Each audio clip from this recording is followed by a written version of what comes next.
2 ಕಿಲೋಮೀಟರ್ದಲ್ಲಿ ಆಚಾರ್ಯ ವಿದ್ಯಾಸಾಗರ್ ಜನಿಸಿದನು. ಪಶ್ಚಿಮದಲ್ಲಿ ಆಚಾರ್ಯ ಶಾಂತಿಸಾಗರ್ ಜನಿಸಿದರು.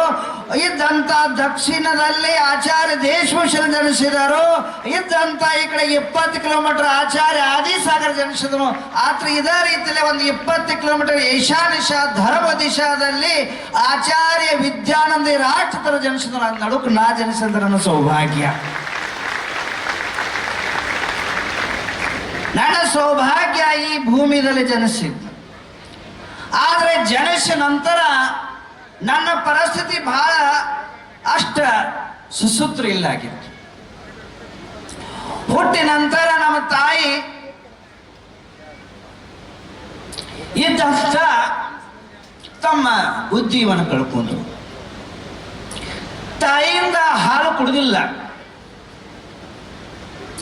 ಆದರೆ ಇದ್ದಂತ ಆಜು ಬಾಜು ಹಾಲು ಕುಡಿಸಿದರು.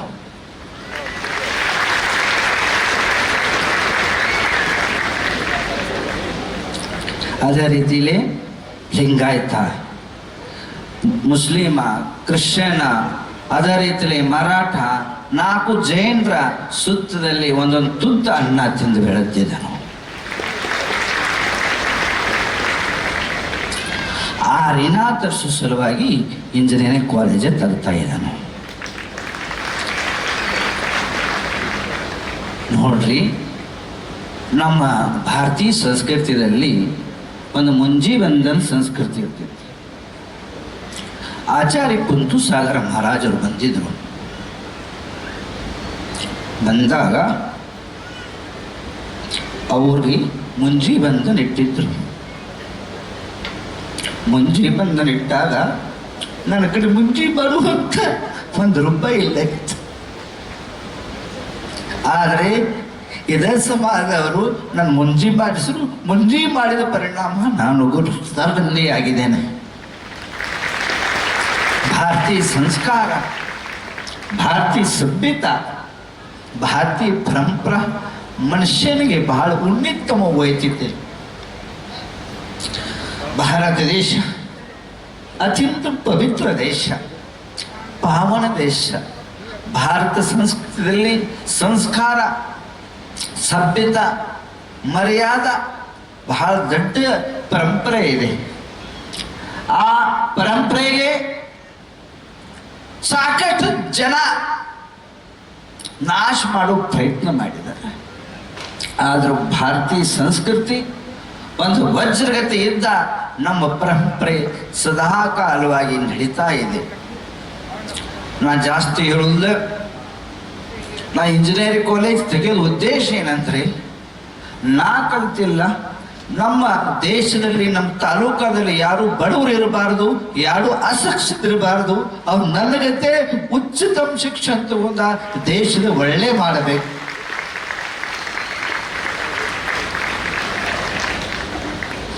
ಮಹತ್ವ ಅದಲ್ಲ ದುಡ್ಡ. ಮಡಿ ಬಿಟ್ಟಿದ್ದವು, ವಸ್ತ್ರ ಬಿಟ್ಟಿದ್ದವು, ದುಡ್ಡದ ಮಹತ್ವ ಅಲ್ಲ. ಆದರೆ ನಮ್ಮ ಪಕ್ಕ ನಾ ಯಾವ ಊರದಲ್ಲಿ ಹುಟ್ಟಿದನು ಆ ಊರ ಜಗತ್ತಿನಲ್ಲಿ ಒಂದು ಕೀರ್ತಿಮಾನ ಆಗಬೇಕು. ಆದ ಕಾರಣ ಜಗತ್ತೇ ಮುಂದಿನ ದಿನಮಾನದಲ್ಲಿ 150 ಅಡಿ ಎತ್ತರವಾದ ಮೂರ್ತಿ ಸ್ಥಾಪಿತ ಮಾಡಿ ಈ ಭೂಮಿದ ಜಗತ್ತಿನಲ್ಲಿ ಒಂದು ಇತಿಹಾಸ, ಒಂದು ಕೀರ್ತಿಮಾನ ಸ್ಥಾನ ಮಾಡುವಂತ ಒಂದು ಪ್ರಯತ್ನ. ಏನು ಪ್ರಯತ್ನ ಮಹತ್ವ ಆದಂದ್ರೆ ಇನ್ನು ಇಟ್ಟು ದೊಡ್ಡಕ್ಕಲ್ಲ, ಬರೋದು ಯಾರು ನೋಡ್ರಿ. ಇದರಲ್ಲಿ 3 ವಸ್ತು ಇದೆ. ನನ್ನ ಕೈಯಾಗೂ ಏನೂ ಇಲ್ಲ, ಇದು 3 ಕೈಯಾಗಿದೆ. ಒಂದು ಪ್ರಕೃತಿ ವಾತಾವರಣ ಅನುಸಾರ ಬರ್ತಿದೆ. 2ನೇ ಟೆಕ್ನಾಲಜಿ, 3ನೇ ಇದಂತ ನನ್ನ ಭಾಗ್ಯ, ತಮ್ಮ ಭಾಗ್ಯ. 3 ಸರಿಯಾಗಿದ್ರೆ ಮುಂದಿನ ಜನವರಿಗೆ ಮೂರ್ತಿ ಆಗಿ ಬರ್ತಿತ್ತು ಅಂತೇಳಿ ಉದ್ಘೋಷಣೆ ಮಾಡ್ತಾ ಇದ್ದಾವ. ಈಗಾಗಲೇ ಅಮೆರಿಕಾ, ಫ್ರಾನ್ಸ್, ಜರ್ಮನದಲ್ಲಿ ಕಾಂಟ್ಯಾಕ್ಟ್ ಮಾಡಿ ಸರಳವಾಗಿ ಇಲ್ಲಿ ಮೂರ್ತಿ ತರುವಂತ ಕಾಂಟ್ಯಾಕ್ಟ್ ಕೊಟ್ಟಾಗಿದೆ ಸಂತೋಷ್ ಶಿವಜಿಯವರ. ಮತ್ತೊಂದು ಮೂರ್ತಿ ಕೆತ್ತಾನ ಶುರುವಾಗಿದೆ. ಯಾಕಂದ್ರೆ ಅಲ್ಲಿ ಇನ್ನ ಜಗಸ್ಥಾನ ಯಾಕೆ ಹೇಳ್ತಾ ಇಲ್ಲ, ಮಂದಿ ಹೋಗ್ತಾರ, ಡಿಸ್ಟರ್ಬೆನ್ಸ್ ಆಗ್ತಿದೆ ಅಂತ ಹೇಳ್ತಾ ಇಲ್ಲ. ಜಗ ನಿರ್ಧಾರದಾಗಿದೆ, ಮೂರ್ತಿ ಕಲ್ಲು ಹೊಟ್ಟಿದೆ, ಕೆತ್ತಾನ ಆಗಿದೆ. ಜನವರಿವರೆಗೆ ಈ ಕಡೆ ಅಲ್ಲಿಂದ ಬಿಹಾರ ಪ್ರಯಾಣ ಆಗ್ತಾ ಇದೆ. ರಾಜ್ಯ ಸರ್ಕಾರ ಕೇಂದ್ರ ಸರ್ಕಾರ ಸಹಾಯದಿಂದ ಈ ಮೂರ್ತಿ ಸುರಕ್ಷಿತ ಆಗಿ ಈ ಭಾಗ ಒಂದು ಭಾರತೀಯ ಪರಂಪರಾದ ವಾಸ್ತುಶಿಲ್ಪಕಲಾದ ಒಂದು ಅದ್ಭುತವಾದಂಥ ಮೂರ್ತಿಯಾಗಿ ನಿಮ್ಮ ದೇಶಕ್ಕೆ ಒಂದು ಅಭಿಮಾನದ ಸಂಗತಿ ತಯಾರಾಗುತ್ತದೆ. ಕನ್ನಡ ನಾಡು, ಕನ್ನಡ ಜಗತ್ತು ಅದ್ಭುತ ಇದೆ. ಶಿಲ್ಪಕಾರ ಆದಂಥ ಚಾಮುಂಡರಾಯನ ಇದ್ದಂಥ ಚಾಮುಂಡರಾಯ ಮಹಾಮಂತ್ರ ನಿರ್ಮಾಣ, ಬಾಹುಬಲಿ ಗೊಮಟೇಶ್ವರ ಮೂರ್ತಿ ಒಂದು ಆ ಸಮಯದಲ್ಲಿ ಒಂದು ಇತಿಹಾಸ ನಿರ್ಮಾಣ ಆಗಿದೆ. ಈ ಕಲಿಯುಗದಲ್ಲಿ ಇದೊಂದು ಇತಿಹಾಸ ನಿರ್ಮಾಣ ಪ್ರಯತ್ನ ಮಾಡ್ತಾ ಇದ್ದೇನೆ. ಇನ್ನು ಎಲ್ಲಕ್ಕಿಂತ ಮನುಷ್ಯರಿಗೆ ಒಂದಟ್ಟೆ ಇದ್ದಂಥ ಒಂದು ಪ್ರಶ್ನೆ ಬಂದಿರ್ಬೇಕು, ಸಂತೋಷಿಯವ್ರನ್ನ ಯಾಕೆ ಕರೆದ್ನಿ ಇಲ್ಲಿ? ಕರೆ ಕೇಳ ಎರಡು ಕಾರಣ, ಒಂದಲ್ಲ ಎರಡು ಕಾರಣ. ಒಂದನೇ ಕಾರಣ, ನನ್ನಿಂದ ಜನ ಬಹಳ ಪ್ರಭಾವಿತ ಆಗ್ತಾರೆ. ಎಲ್ಲಿ ಹೋಗ್ತಾರೋ ಲಕ್ಷಗಟ್ಟಲೆ ಜನ ಪ್ರಭಾವಿತ ಆಗ್ತಾರೆ. ಇವರಿಂದ ಪ್ರಭಾವಿತ ಆಗಿದ್ದಾನೆ. ಕಾರಣ ಯಾಕಂದ್ರೆ ಅವ್ರ ಶ್ರಮ, ದೇಶ ಸಲುವಾಗಿ ಮಾಡುವಂಥ ಪ್ರಯತ್ನ. ಅವ್ರು 12 ಗಂಟೆಗೆ ಒಂದು SMS ಕಳಿಸ ಸುದ್ದ ರಿಪ್ಲೈ ಕೊಡುವಂಥ ಒಂದು ಮಹಾನ್ ನೋಡಿ. ಇಡೀ ಅಮಿತ್ ಶಾ ಅವ್ರು ನರೇಂದ್ರ ಮೋದಿ ಆದ ನಂತರ ನಮ್ಮ ದೇಶಕ್ಕೆ ಒಂದು ನಡೆಸುವಂಥ ಒಂದು ಪ್ಲ್ಯಾನ್ ಮ್ಯಾಪ್ ಮಾಡುವಂಥ ಮಹಾನ್ ಯಶಸ್ವಿ ಜಗತ್ತಿನಾಗ ಯಾರಾದ್ರಂದ್ರೆ ನಮ್ಮ VL ಸಂತೋಷ್ ಸಾಹೇಬ್. ನಾವು ಸರಿಯಾಗಿಟ್ಟ ಈಗ ಜಗತ್ತಿನಾಗ ಭಾರತ ಹೊರತುಪಡಿಸಿ ಎಲ್ಲ ಕಡೆ ಯುದ್ಧ, ಸಂಗ್ರಾಮ, ಅನೇಕ ಪ್ರಕಾರ ಸಮಸ್ಯೆ ನಡೆದಿದೆ. ಆದ್ರೆ ಶುದ್ಧ ಭಾರತ ಸುರಕ್ಷಿತ ಇದೆ ಅಂದ್ರೆ ಇವ್ರ ಪ್ಲಾನ, ಮೋದಿ ಅವರ ಶ್ರಮದಿಂದ ಆಗ್ತಾ ಇದೆ. ಬಂತು ಜೋರಾಗಿ ಚಪ್ಪಾಳೆ ಕಟ್ಟಿ ಈ ಮಹಾನುಭಾವರು ನೋಡ್ರಿ. ಇವ್ರು 24 ಈಗ ಬೈದರಲ್ಲ, ಇವ್ರು ಸುಮ್ಮನೆ ಕೊಂಡು ಮನುಷ್ಯರಲ್ಲ. ಇಲ್ಲಿ ಬಿಟ್ಟ ಕೂಡಲೇ ಬಾಗಲ ಹುಬ್ಳಿಗೆ ಒಂದು ಟಿಕೆಟ್ದಾಗ 10 ಕೆಲಸ ಮಾಡವ್ರು.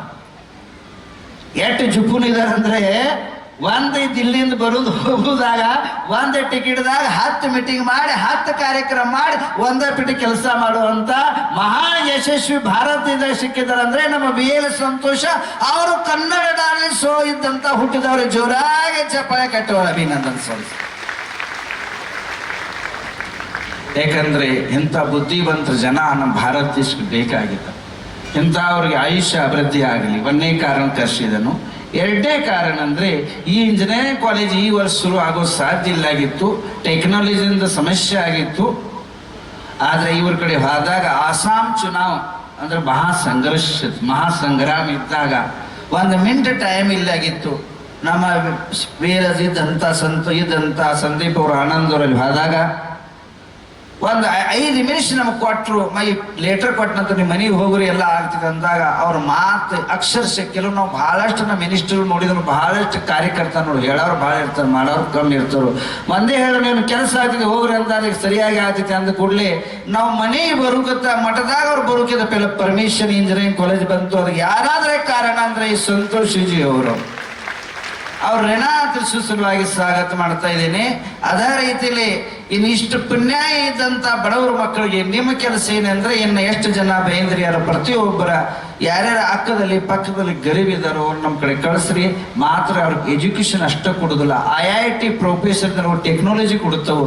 ಲ್ಯಾಬ್ಗಳು ಒಳ್ಳೆ ಡೊನೇಟ್ ಮಾಡಿ ಅನೇಕ ಟಾಟಾ, ಇನ್ಫೋಸಿಸ್ ಕಂಪನಿಯಾಗ ದೊಡ್ಡ ಇದ್ದಂಥ ಬುದ್ಧಿವಂತ ಉದ್ಯೋಗ ಸಮುದಾಯದ ಅವ್ರಿಗೆ ನಾಲೆಜ್ ಕೊಟ್ಟ, ಅವ್ರು ಉದ್ಯೋಗ ಕೊಟ್ಟ ನಿಮ್ಮ ಜನ ಸೇವಾ ಮಾಡುವಂಥ ಒಂದು ಕಾರ್ಯ ಮಾಡ್ತಾವೆ. ನಾವೇನು ಮಿನಿಸ್ಟರ್ ಆಗವ್ರ, ನಾವು MLAಗಳು ಎಲ್ಲ ಬಿಟ್ಟಿದ್ದಾವೆ, ನಮ್ಮ ಎಲ್ಲ ಬಿಟ್ಟು ಬರಿದ ನುಸ್ತ ಸಮಾಜದ ಗರೀಬ್ ಮಂದಿ ಒಳ್ಳೆ ಆಗ್ಲತ್ತಿ ಇದೇ ಉದ್ದೇಶದ ಈ ಇಂಜಿನಿಯರಿಂಗ್ ಕಾಲೇಜ್ ಕಟ್ತಾ ಇದ್ದಾವೆ. ಮುಂದಿನ ದಿನದಲ್ಲಿ ನಂದು ಆಶಾ ಇದೆ.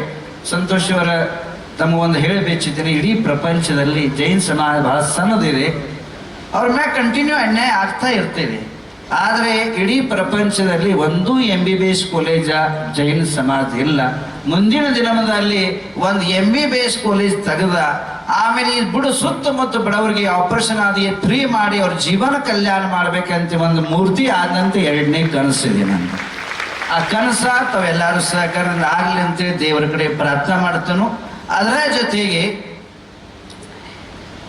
ಇದಂತ ಈ ಕಾರ್ಯಕ್ರಮ ನವಗ್ರಹ ತೀರ್ಥದಿಂದ ಬಂದ ನಂತರ ಈ ಭೂಮಿದಲ್ಲಿ ಅನೇಕ ಅಭಿವೃದ್ಧಿ ಫಾರ್ಮಸಿ ಏನೇನು ಬೇಕೆಲ್ಲ ಎಲ್ಲ ಹುಡುಗರಿಗೆ ಕೊಡುತ್ತೇವೆ.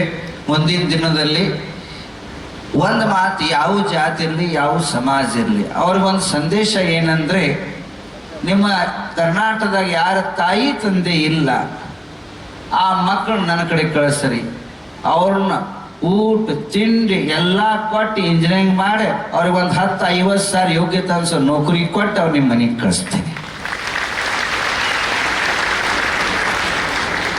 ಉದ್ದೇಶ ನಾವು ಆ ಸಮಾಜದ ಅಭಿವೃದ್ಧಿ ಮಾಡುವಂಥದ್ದು ಒಂದು ಕಾರ್ಯದಲ್ಲಿ ಇದ್ದಂಥ ರಾಜ್ಯಪಾल ಅವರು ಬೈಂದರ बहाल सर आपको हिंदी तो समझते होंगे, मैं यही कहना चाहता हूँ राज्यपाल जी इतने सरल है, इतने सत्य सरलता धार्मिक से युक्त पुरोहित है और इनका आरोग्य ठीक न होते हुए इतने प्रवास करके हमारे लिए आए, उनके लिए बहुत बहुत आशीर्वाद धन्यवाद। और इनका 5 साल में 5 बार हमारे कार्यक्रम में आए, हर साल एक कार्यक्रम में हमें सहयोग दिया है, हर साल जब भी बुलाया कभी मना नहीं किया एक बार भी। आज जो है देखो एक साइड उनको मुंह सूजा हुआ है, ऑपरेशन के कारण आने की ताकत नहीं थी, परंतु मेरी बात को मान रखते हुए सम्मान रखते हुए आपने इतना लंबा प्रवास किया, इसके लिए सभी लोग अभिनंदन करें और ताली बजा करके सत्कार करें राज्यपाल जी महोदय का। और अंतिम में यही कहूँगा, जो ये जो है ये एक देह खोखला है, शरीर खोखला है, इसके अंदर आप गुण धर्म संस्कृति भर दो तो उसका मूल्य होता है। एक प्लास्टिक का जो ग्लास होता है अगर वैसे ही पड़ा रहेगा तो ठोकर खाता रहेगा, उसके अंदर दूध डाल दो, जो प्लास्टिक जो बाटल पानी पी के फेंकते ಇವು ನೀರು ನೀರಿದಂಥ ಬಾಟಲ್ಗಳು ಇರ್ತಾವೆ, ಕುಡಿದು ಚಲ್ತೀರಿ, ಅದ್ರ ಕಿಮ್ಮತ್ತು ಎಷ್ಟು 0 ಆಗ್ತೈತಿ. ಅದ ಬಾಟಲ್ದಾಗ ಒಂದು ಹಾಲು ಹಾಕಿರಿ ಅದ ಬಾಟಲ್ 40 ರೂಪಾಯಿ ಮಾರ್ತೈತಿ. ಅದೇ ರೀತಿಯಲ್ಲಿ ಈ ದೇಹ ನಶ್ವರ ಇದೆ, ಅಂತ ಆಗೋದಿದೆ. ಆ ಅಂತ ಆಗೋಕ್ಕಿಂತ ಪೆಲೆ ದೇಶ ಸಮಾಜ ರಾಷ್ಟ್ರದ ಪ್ರಗತಿ ಮಾಡ್ರೆ ಈ ದೇಹದ ಪವಿತ್ರ ಆಗಿ ಒಂದು ಮೂಲ್ಯವಾನ ಆಗ್ತೈತಿ ಅಂತ ಹೇಳಿ ಇದ್ದಂಥ ಮಂಚಾಶ್ರೀ ಎಲ್ಲ MLA MP ಗಳ ಮಾಜಿ MP ಗಳ ಸಾಕ್ಷಿ MP ಎಲ್ಲರಿಗಿತ್ತು. ಕೆಲವೊಮ್ಮೆ ಬೈಂದರ ನನ್ನ ಮಾತಿಗೆ ಒತ್ತೆ ಕೊಟ್ಟ, ಕೆಲವೊಂದು ಪತ್ರಿಕಾ ಹೆಸರು ಭೀ ಹಾಕಿಲ್ಲ, ಅವ್ರು ಶುದ್ಧ ಬೈಂದರು. ಯಾಕಂದ್ರೆ ನಾ ಈಗ 4-8 ದಿವಸ ಇದ್ದಿ ಟೋಟಲ್ ನಮ್ಮ ಮಠದಿಂದ ನವೆಂಬರ್ದಿಂದ ಬಿಟ್ಟಿದ್ದಾನು. ನವೆಂಬರ್ ಡಿಸೆಂಬರ್ ಇರ್ತಕ್ಕ ಮಹಾರಾಷ್ಟ್ರ ಔರಂಗ ಇದ್ದದ ಸಂಭಾಜಿನಗರ ಎಲ್ಲ ಮಹಾರಾಷ್ಟ್ರ ಪ್ರತಿಯೊಂದು ಹಳ್ಳಿ ಇನ್ನ ತಕ ನವೆಂಬರ್ ಇಡುತ್ತೆ. ಇನ್ನವರೆಗೆ 68 ಕಾರ್ಯಕ್ರಮ ಮಾಡ್ಕೋತಿಲ್ಲ ಬೈನಿ. ಆದ ಕಾರಣ ಇಲ್ಲಿ ನಂಗೇನು ವ್ಯವಸ್ಥೆ ಗೊತ್ತಿಲ್ಲ ಇತ್ತು. ಕೆಲವು ಮಂದಿ ಪತ್ರಿಕಾದಲ್ಲಿ